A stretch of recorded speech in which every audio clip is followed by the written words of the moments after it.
నమస్తే అండి. నేను డాక్టర్ కుముద్. డాక్టర్ కేర్‌లో అందరికీ స్వాగతం చేస్తున్నాను. ఈరోజు మనం మాట్లాడబోయే టాపిక్ అనేది అమ్నియోటిక్ ఫ్లూయిడ్. అసలు అమ్నియోటిక్ ఫ్లూయిడ్ అంటే ఏంటిది? అమ్నియోటిక్ ఫ్లూయిడ్ అంటే ఒక ప్రెగ్నెన్సీ ఉన్నప్పుడు ఒక బిడ్డకి, ఒక పాపకి నార్మల్‌గా న్యూట్రిషన్ అంటే పోషక తత్వాలు అందియడానికి ఫ్లూయిడ్ వాటర్ ఇది నార్మల్గా అమ్నియోటిక్ సాక్ లోపల అనేది జనరల్గా ఉంటుంది. అంటే ఈ అమ్నియోటిక్ సాక్ లోపల జనరల్గా మన అమ్నియోటిక్ ఫ్లూయిడ్ అంటే వాటర్ ఉంటుంది. అండ్ దీని ద్వారా మదర్ ఏదైతే ఫుడ్ తీసుకుంటుందో దాని ద్వారా పోషక తత్వాలు బేబీకి అనేది అందుతుంది. సో నార్మల్గా ఈ అమ్నియోటిక్ ఫ్లూయిడ్ చాలా చాలా ఇంపార్టెంట్. ఇది టోటల్ అమ్నియోటిక్ ఫ్లూయిడ్ అనేది ఎంత ఉంటుంది?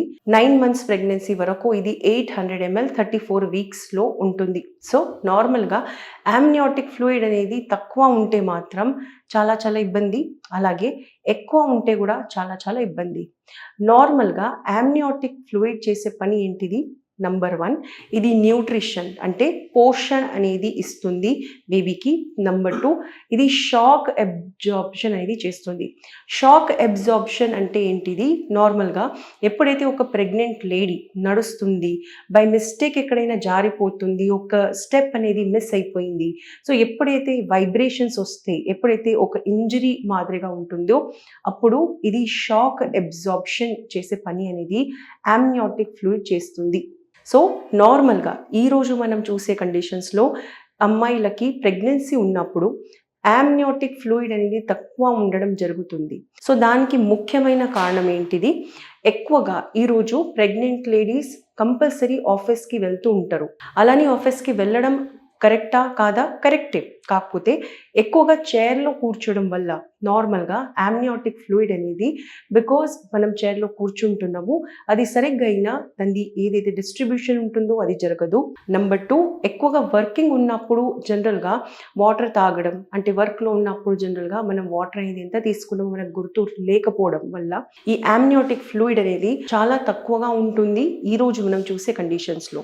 ఈ అమ్నియోటిక్ ఫ్లూయిడ్ తక్కువగా ఉంటే లేకపోతే ఎక్కువగా ఉంటే మెడిసిన్స్ హోమియోపతిలో ఉండదా? నార్మల్గా అమ్నియోటిక్ ఫ్లూయిడ్ అనేది తక్కువగా ఉన్నప్పుడు దీనికి నార్మల్ చేయడానికి మనం ఎక్కువగా ఇంపార్టెన్స్ ఇచ్చేది మీ సరిగ్గైన ఆహారం తీసుకోండి అండ్ సరిగ్గా ఒక రొటీన్ అనేది ఫాలో చేయండి అనేది మనం చెప్తాము. అది ఉన్నప్పుడు కూడా సపోజ్ మీకు అమ్నియోటిక్ ఫ్లూయిడ్ తక్కువగా ఉన్నదంటే నార్మల్గా హోమియోపతిలో కొన్ని మెడిసిన్స్ అనేది ఉంటుంది. 100% అవి సేఫ్ ఉంటుంది, దానికి ఎలాంటి సైడ్ ఎఫెక్ట్స్ ఉండదు.